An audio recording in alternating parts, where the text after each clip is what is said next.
Assalamualaikum warahmatullahi wabarakatuh. Pada kesempatan saat ini, saya Maharani akan menyampaikan mengenai pajak penghasilan pemotongan dan pemungutan, yaitu PPh pasal 22 dan PPh pasal 23. Pertama-tama, mari kita mulai dengan PPh pasal 22.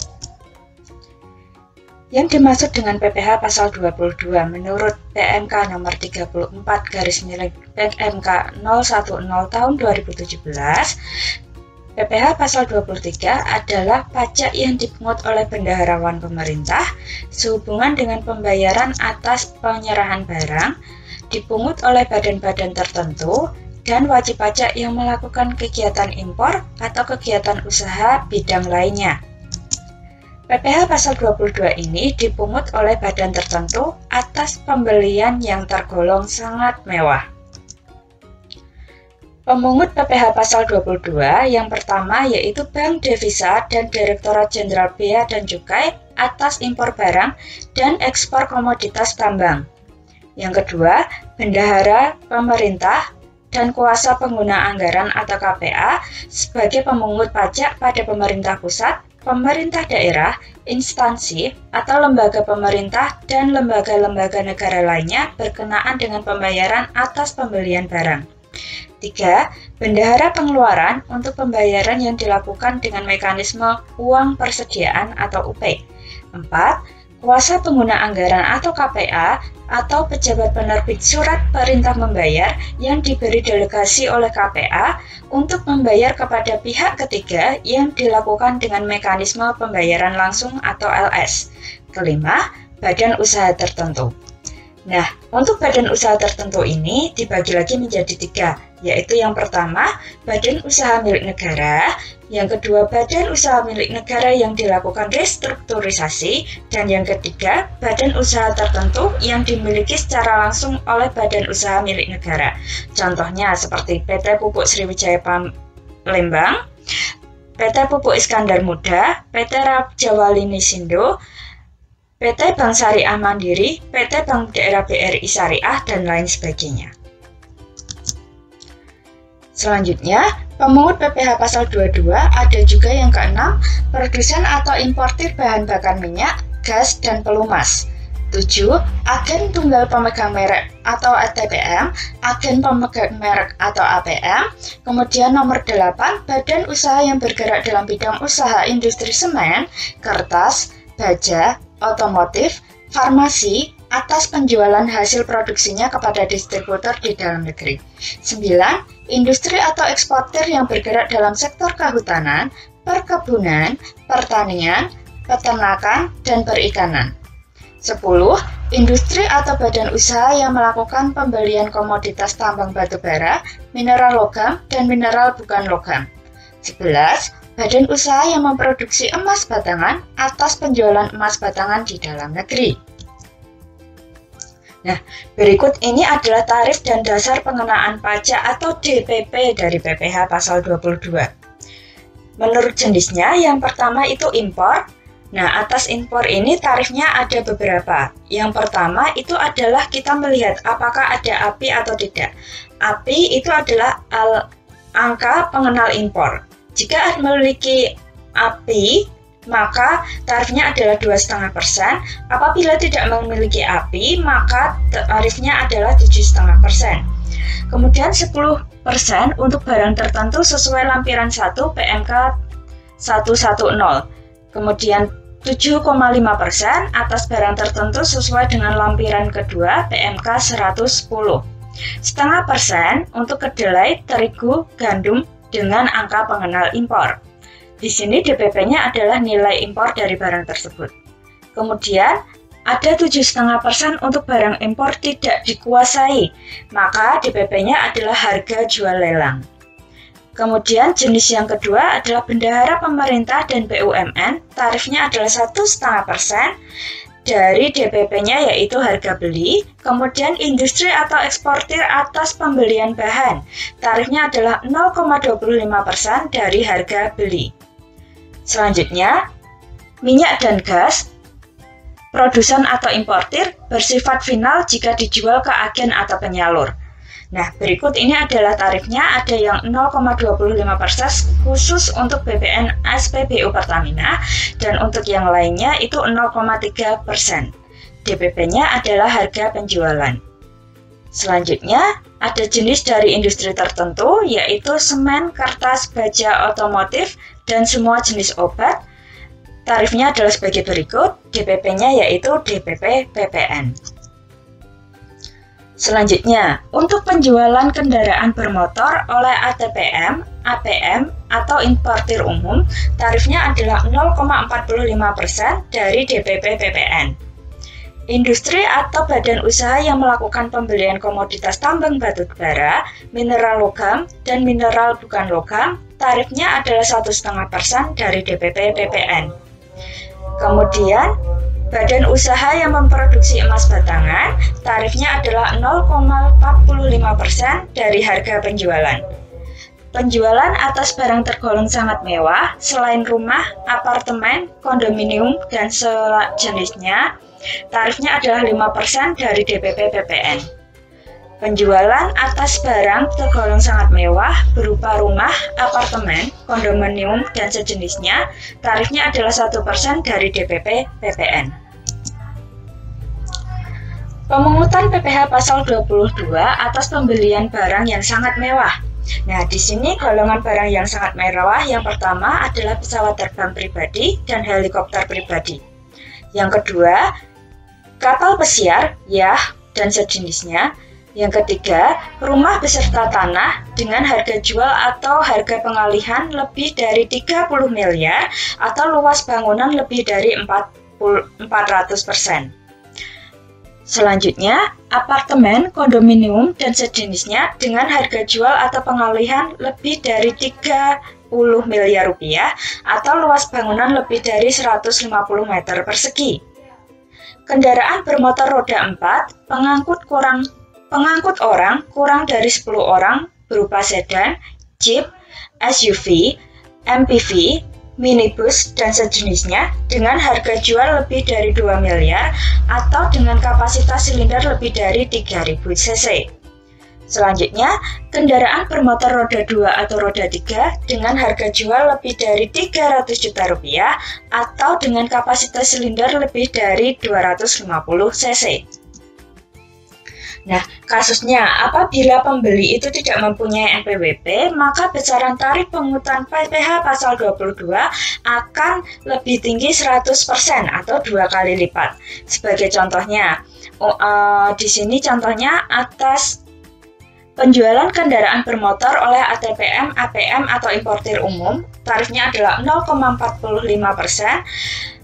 Nah, apabila ini pembelinya itu tidak memiliki NPWP, maka tarifnya menjadi 0,9%, 2 kali lipatnya.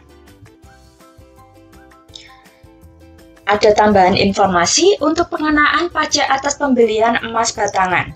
Tarif bagi pengusaha yang telah memiliki NPWP adalah 0,45% untuk setiap harga jual emas.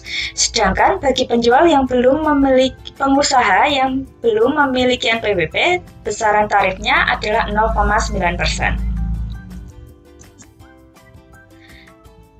Kapan saat terutang PPh pasal 22? PPh pasal 22 terutang pada saat yang pertama, pajak penghasilan pasal 22 atas impor barang terutang dan dilunasi bersamaan dengan pembayaran bea masuk. Kedua, dalam hal pembayaran bea masuk ditunda atau dibebaskan, maka pajak penghasilan pasal 22 terutang dan dilunasi pada saat penyelesaian dokumen pemberitahuan impor barang atau PIB.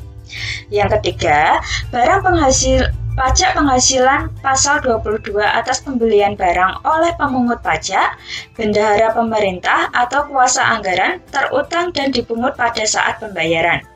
Nah, pada saat ini harus menggunakan surat setoran pajak yang telah diisi atas nama rekanan serta ditandatangani oleh pemungut pajak. Keempat, pajak penghasilan pasal 22 atas penjualan hasil produksi industri semen, industri kertas, industri baja, dan otomotif terutang dan dipungut pada saat penjualan. Kelima, Pajak penghasilan pasal 22 atas pembelian hasil badan bakar minyak, gas, dan pelumas terutang dan dipungut pada saat penerbitan surat perintah pengeluaran barang atau delivery order. Yang keenam, pajak penghasilan pasal 22 atas pembelian bahan-bahan dari pedagang pengumpul terutang dan dipungut pada saat pembelian. Yang dikecualikan dari pemungutan pasal 22. Yang pertama, impor barang yang dibebaskan dari pungutan bea masuk dan atau PPN. Yang pertama, barang perwakilan negara asing beserta para pejabatnya yang bertugas di Indonesia berdasarkan asas timbal balik. Yang dimaksud dengan asal timbal balik itu begini. Contohnya, apabila ada pejabat perwakilan negara asing, umpamanya Malaysia, yang dia itu bertugas di Indonesia, maka dia tidak akan dipungut PPh pasal 22 apabila ada perwakilan negara Indonesia yang berada di Malaysia itu tidak dipungut juga. Tapi apabila perwakilan dari Indonesia ini nanti dipungut, maka perwakilan negara dari Malaysia itu akan dipungut pula di Indonesia atas PPh pasal 22-nya. Yang kedua, barang untuk keperluan badan internasional beserta pejabat yang bertugas di Indonesia dan tidak memegang paspor Indonesia yang diakui dan terdaftar dalam Peraturan Menteri Keuangan yang mengatur tentang tata cara pemberian pembebasan bea masuk dan cukai atas impor barang untuk keperluan badan internasional beserta para pejabatnya yang bertugas di Indonesia. Ketiga, barang kiriman berupa hadiah untuk keperluan ibadah umum, amal, sosial, budaya, atau untuk kepentingan penanggulangan bencana.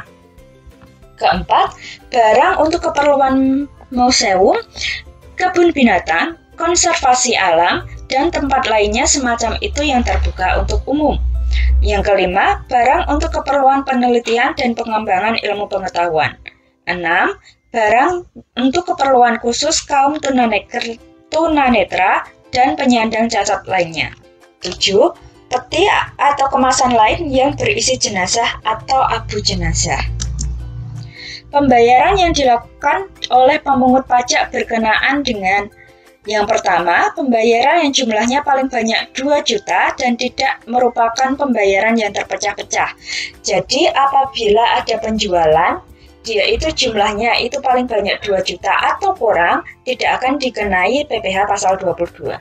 Yang kedua, pembayaran untuk pembelian bahan bakar minyak, listrik, gas, pelumas, air minum, PDAM, dan benda-benda pos.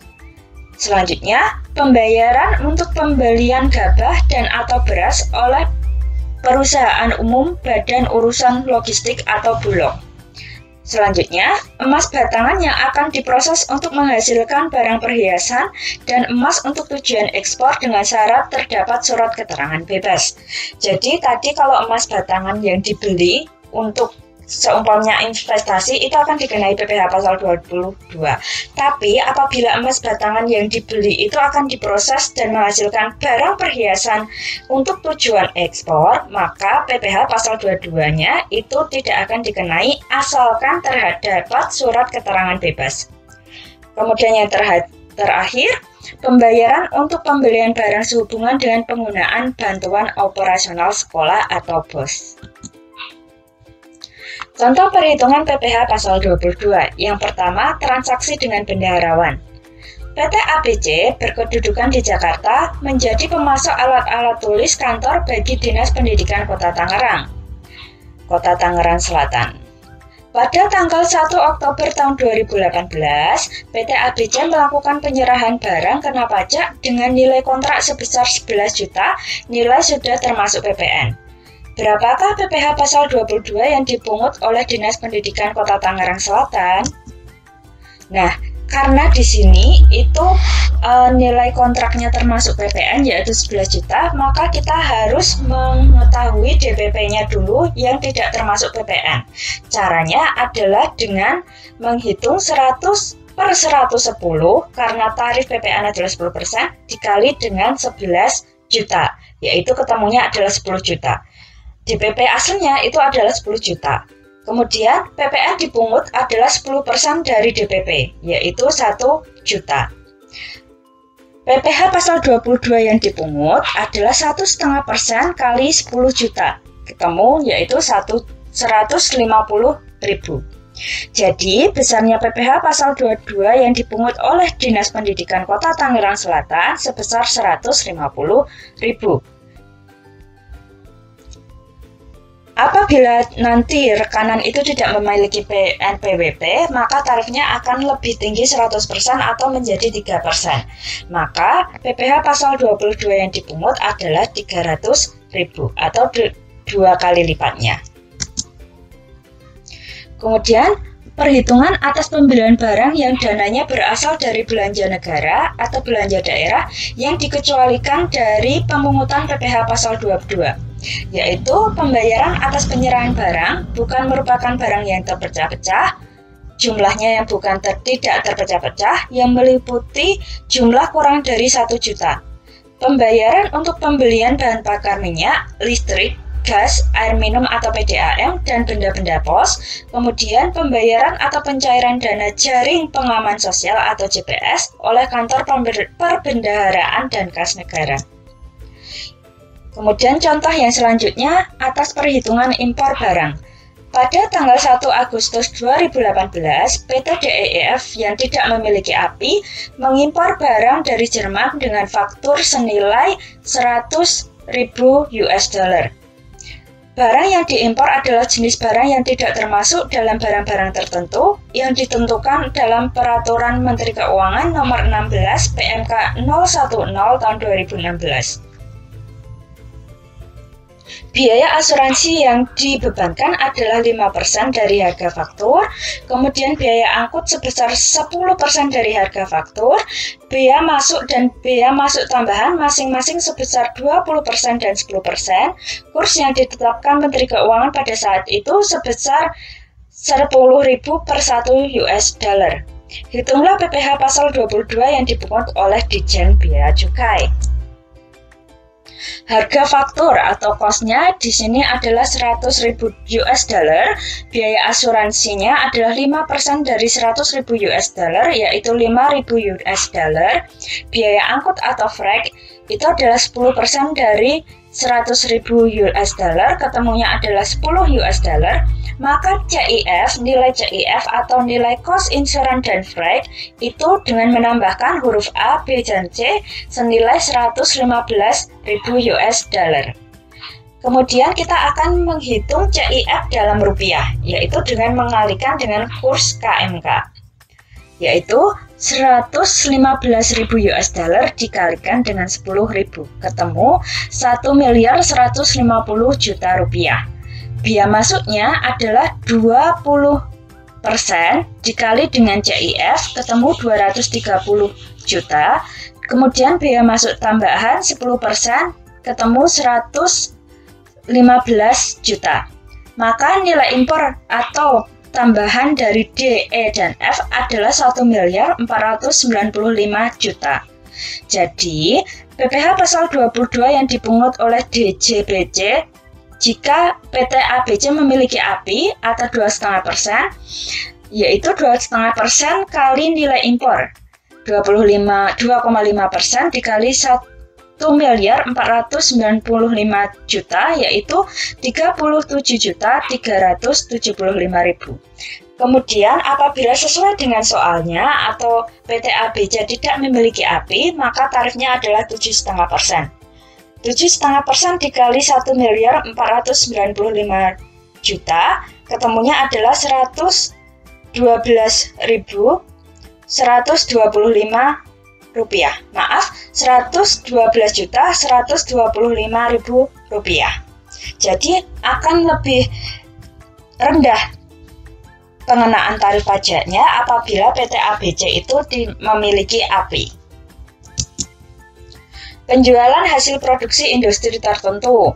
Pada bulan April, PT Gerhana yang bergerak dalam industri kertas menjual hasil produksinya senilai 550 juta rupiah kepada PT Pertir. Harga tersebut sudah termasuk PPN sebesar 10%. Nah, karena di sini harganya termasuk PPN, maka kita hitung DPP-nya dulu, yaitu dengan mengalihkan 100 per 110 dikali 550 juta. Ketemunya adalah 500 juta. Tarif dari industri kertas itu adalah 0,1 dikalikan dengan 500 juta, ketemu 500.000. Perhitungan PPh pasal 22 yang dipungut oleh Pertamina. PT Pertamina selaku produsen bahan bakar minyak, gas, dan pelumas menyerahkan bahan bakar minyak senilai 300 juta tidak termasuk PPN kepada non-SPBU. Maka berapakah PPh pasal 22 yang dipungut? Jawabnya, PPh pasal 22 yang dipungut atas penyerahan bahan bakar minyak adalah 0,3% dikali 300 juta, yaitu 900.000. Apabila nanti lawan transaksi tidak memiliki NPWP, maka tarifnya akan 100% lebih tinggi atau menjadi 0,6%. Nah, sekian untuk materi PPh pasal 22. Selanjutnya saya akan menguraikan materi PPh pasal 23. Dasar hukum dari PPh pasal 23 adalah UU nomor 36 tahun 2008 tentang perubahan keempat atas Undang-Undang nomor 7 tahun 1983 tentang pajak penghasilan. Kemudian yang selanjutnya ada Permenko 141 PMK 03 tahun 2015. Subjek pemotongnya itu yang pertama ada badan pemerintah, kemudian subjek pajak dalam negeri, penyelenggara kegiatan, bentuk usaha tetap atau BUT, perwakilan perusahaan luar negeri lainnya, dan orang pribadi yang menyelenggarakan pembukuan. Pihak yang dipotong adalah wajib pajak badan dalam negeri, penyelenggara kegiatan, badan usaha tetap, dan perwakilan perusahaan luar negeri lainnya, serta orang pribadi yang menyediakan jasa yang belum dikenakan pemotongan PPh pasal 21 atau menerima memperoleh penghasilan dari modal yang terutang PPh pasal 23. Nah, objek dan tarif PPh pasal 23 ini dikenakan pada dividen, royalti, bunga, dan hadiah dengan tarif 15% dikali dengan brutonya. Nah, atas penghapusan PPh atas dividen dalam dan luar negeri. Peraturan ini adalah peraturan terbaru dari Omnibus Law yang setelah disahkan pada tanggal 3 November tahun 2020. Tapi untuk kapan menerapkan peraturan yang baru ini, nanti akan kita tunggu apakah ada Perpu yang akan mengatur kemudian atau tidak. Apabila tidak ada Perpu yang mengatur kemudian seperti apa, maka Perpu ini atau peraturan ini akan mulai diberlakukan pada tanggal 3 November tahun 2020. Berikut uraian atas penghapusan PPh atas dividen dalam dan luar negeri. Penghapusan PPh atas dividen yang diterima wajib pajak dalam negeri, baik badan maupun OP, sebagai perubahan dari sistem klasikal menjadi one-tier system. PPh yang diterima oleh wajib pajak badan dalam negeri dengan kepemilikan saham berapapun tidak dikenai PPh. Kemudian wajib pajak orang pribadi dalam negeri sepanjang diinvestasikan di wilayah NKRI dalam waktu tertentu tidak dikenakan PPh pasal 23 atau PPh pasal 24 ayat 2. Kalau untuk orang pribadi ini kita pengenaannya adalah PPh pasal 4 ayat 2 final. Nah, aturan saat ini yang masih berlaku sebelum adanya PP yang akan mengatur lebih lanjut mengenai penetapan kapan diberlakukannya Omnibus Law adalah dividen yang diterima oleh wajib pajak dalam negeri dengan kepemilikan lebih atau sama dengan 25% tidak dikenai PPh pasal 23. Kemudian, wajib pajak dalam negeri dengan kepemilikan kurang dari 25% dikenakan tarif PPh normal, yaitu PPh pasal 23 senilai 15%. Kemudian, untuk WP dalam negeri dikenai PPh final 10%, yaitu WP orang pribadi ya, itu akan dikenakan PPh pasal 4 ayat 2. Penghapusan PPh atas dividen yang diterima wajib pajak dalam negeri, baik badan maupun orang pribadi, untuk memberi ruang pendanaan dari dalam negeri untuk menambah investasi. Dividen yang berasal dari luar negeri, bisa dari perusahaan go publik di luar negeri maupun perusahaan privat di luar negeri, tidak dikenakan pajak di Indonesia dalam hal diinvestasikan di Indonesia. Peraturan yang berlaku saat ini, dividen dikenakan tarif PPh pasal 17 dan dikreditkan dengan PPh yang dikenakan di luar negeri. Objek dan tarif PPh pasal 23 lainnya itu atas jasa. Yang pertama, sewa harta, jasa teknik, jasa manajemen, jasa konsultan, jasa konstruksi, dan jasa lainnya, itu tarifnya adalah 2% dikali dengan bruto. Sewa harta ini adalah selain yang dikenakan PPh pasal 4 ayat 2, yaitu sewa tanah dan bangunan. Jadi nanti kalau sewanya itu berupa sewa tanah dan bangunan, maka dikenakan PPh pasal 4 ayat 2, bukan PPh pasal 23. Jasa konsultan itu adalah selain yang dikenakan PPh pasal 21. Yang dikenakan PPh pasal 21 ini adalah jasa konsultan yang diselenggarakan oleh orang pribadi. Nah, jasa lainnya itu terdapat di PMK nomor 141 tahun 2015. Nah, berikut uraian mengenai jenis jasa lain yang jenis jasa selain yang telah dipotong PPh pasal 21 menurut per 141 PMK nomor 03 tahun 2015.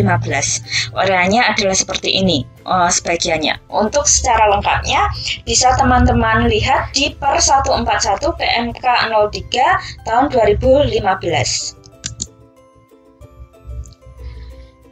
Tarif 2% kali jumlah bruto imbalan jasa di luar PPN jumlah bruto tidak termasuk. Yang pertama, jadi ini ya, jumlah brutonya itu yang sebagai dasar pengenaan pajaknya itu tidak termasuk hal-hal berikut. Yang pertama, pembayaran gaji, upah, honorarium, tunjangan, dan pembayaran lain sebagai imbalan sehubungan dengan pekerjaan yang dibayarkan oleh wajib pajak penyedia tenaga kerja kepada tenaga kerja yang melakukan pekerjaan berdasarkan kontrak dengan pengguna jasa. Pembayaran atas pengadaan atau pembelian barang atau material, pembayaran kepada pihak kedua sebagai perantara untuk selanjutnya dibayar kepada pihak ketiga. Pembayaran penggantian biaya atau reimbursement, yaitu penggantian pembayaran sebesar jumlah yang nyata-nyata telah dibayarkan oleh pihak kedua kepada pihak ketiga. Nah, keempat syarat ini bisa dikecualikan atau dikeluarkan dari jumlah bruto perhitungan apabila dapat dibuktikan. Nah, pembuktiannya seperti apa? Itu bisa dituangkan dalam bentuk kontraknya seperti apa, rinciannya seperti apa. Itu harus tertuang dalam kontrak. Nah, berikut pembuktiannya untuk secara lebih lanjutnya.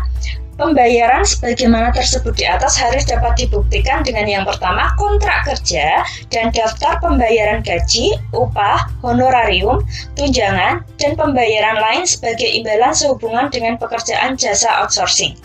Kemudian, faktur pembelian barang atau material. Yang ketiga, faktur tagihan dari pihak ketiga disertai dengan perjanjian tertulis. Dan yang terakhir, faktur tagihan atau bukti pembayaran yang telah dibayarkan oleh pihak kedua kepada pihak ketiga. Pengecualian pemotongan PPh pasal 23. Di sini pengecualian yang pertama adalah penghasilan yang dibayar atau terutang kepada bank. Jadi sebenarnya untuk bunga hutang itu adalah hutang antar perusahaan, bukan hutang atas bank. Kemudian, sewa yang dibayar atau terutang sehubungan dengan sewa guna usaha dengan hak opsi. Dividen yang diterima oleh PT atau BUMN/BUMD yang memiliki minimal 25% saham pada perseroan yang memberikan dividen. Dividen yang diterima oleh koperasi berapapun persen saham yang disetor, jadi berapapun jumlah saham atau persenan saham yang disetor, dan dividen yang diterima oleh orang pribadi. Pembagian laba yang diterima oleh anggota CV firma persekutuan yang modalnya tidak terbagi atas saham. Sisa hasil usaha koperasi yang dibayarkan oleh koperasi kepada anggotanya dan penghasilan yang dibayarkan atau terutang kepada badan usaha atas jasa keuangan yang berfungsi sebagai penyalur pinjaman dan atau pembiayaan yang diatur dalam Peraturan Menteri Keuangan termasuk PT Permodalan Nasional Madani. Hal-hal yang terkait PPh pasal 23. Yang pertama, penyetoran pajak dilakukan ke kantor pos atau giro atau bank persaksi paling lambat pada hari ke-10 bulan berikutnya setelah saat terutang pajak. Pelaporan SPT masa PPh pasal 23 selambat-lambatnya dilakukan pada tanggal 20 bulan berikutnya setelah saat terhutang pajak. Jika tanggal 20 jatuh pada hari libur nasional, maka pelaporan dapat dilakukan pada hari sesudahnya. Jadi, apabila tanggal 20 itu adalah hari Minggu atau hari libur nasional, maka pelaporan dapat dilakukan pada tanggal 21 pada saat sudah tidak ada libur nasional atau sudah hari kerja biasa. Bila penerimaan imbalan sehubungan dengan jasa tidak memiliki NPWP, maka tarif pemotongannya lebih tinggi 100%. Jadi sama seperti PPh pasal 22, untuk PPh pasal 23 ini, apabila lawan transaksi tidak memiliki NPWP, maka tarifnya akan lebih tinggi 2 kali lipat atau 100%. Saat terutangnya PPh pasal 23, pada saat dibayarkan, itu contohnya pada pembayaran jasa dan sewa, kemudian disediakan untuk dibayar pada saat pengumuman dividen, jatuh tempo pembayaran untuk bunga pinjaman selain bank. Baik, berikut contoh atau gambaran mengenai kapan saat terutang PPh pasal 23. Umpamanya, pada bulan Maret menyewa mobil dari tanggal 1 sampai 3 Maret. Sewa mobil pada tanggal 1 sampai 31 Maret. Pada tanggal 31 Maret tahun 2019, invoice diterima sebesar 10 juta. Ini belum terutang PPh pasal 23. Untuk undang-undang lama sebelum tahun 2009, tanggal ini sudah harus dipotong PPh pasal 23. Namun untuk peraturan yang baru, pada saat tanggal 31 Maret ini belum terutang PPh pasal 23. Kemudian April tanggal 10 tahun 2019 dibayar sebesar 10 juta. Terutang PPh pasal 23 yaitu 2% atau 200.000. Contoh kasusnya, di sini ada APTA yang butuh menyewa satpam. Nah, satpam ini disewa dari PT Total Security sebanyak 15 satpam. Dalam nilai kontrak, itu terdapat nilai 35 juta per bulan. Dari 35 juta per bulan ini, 30 jutanya adalah jumlah gaji satpam, kemudian fee untuk PT Total Security adalah 5 juta saja. Nah, atas kasus ini yang menjadi dasar pengenaan saham atas PPh pasal 23 itu hanya 5 juta. Jadi perhitungan PPh pasal 23 terutang adalah 2% dikali 5 juta, yaitu Rp100.000. Sekian pemaparan materi PPh pasal 22 dan 23. Apabila nanti ada pertanyaan, bisa diberikan komen lebih lanjut. Terima kasih.